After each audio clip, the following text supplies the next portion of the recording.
ముఖ్యమంత్రి రేవంత్ రెడ్డి ఆదేశాల మేరకు రాష్ట్ర వ్యాప్తంగా జీవిత ఖైదు అనుభవిస్తున్న అర్హులైన 213 మంది జీవిత ఖైదీలకు క్షమాభిక్ష లభించింది. హైదరాబాద్ చర్లపల్లి కేంద్ర కారాగారంలో 213 మంది ఖైదీలను విడుదల చేసి వారికి మార్గదర్శకం మరియు ఉపాధి కల్పనపై అవగాహన కల్పించి ఉద్యోగ మేళా కార్యక్రమాన్ని జైళ్ల శాఖ ఏర్పాటు చేసింది. ముఖ్య అతిథిగా హాజరై ఖైదీలకు సత్ప్రవర్తనతో మెలగాలని జైళ్ల శాఖ డీజీ సౌమ్య మిశ్రా హితబోధ చేశారు. చర్లపల్లి జైలు నుంచి 61 మంది, ఓపెన్ ఎయిర్ జైలు నుంచి 31 మంది ఖైదీలు విడుదల కానున్నారు.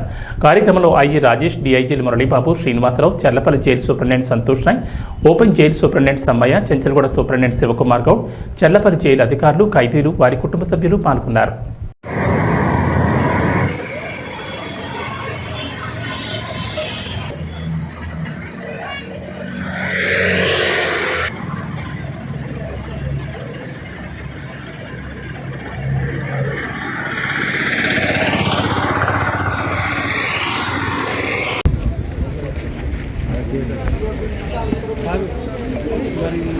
ఇది ఎవరు సార్? ఇది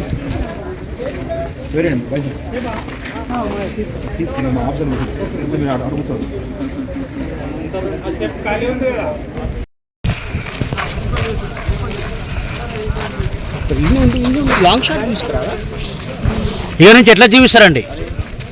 ఇక నుంచి ఎలా జీవిస్తారు? కొత్త హ్యాపీగా ఉందా మీరు రిలీజ్ అవుతున్నది?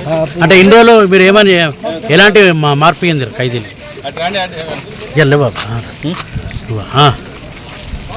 ఎక్కడండి మీరు? నిజామాబాద్, వరంగల్? వరంగల్. మొత్తం ఎంతమంది రిలీజ్ అవుతారు?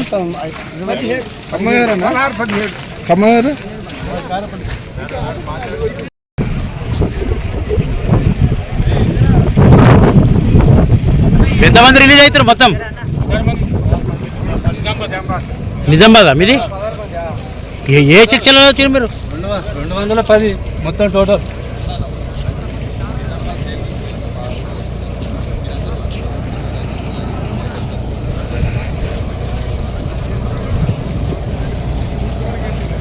బాగున్నారా?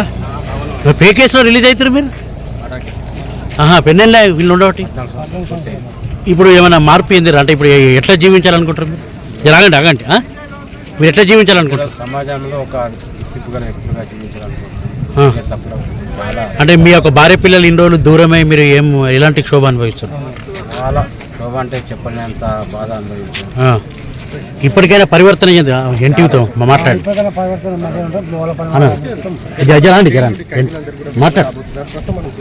మాట్లాడు.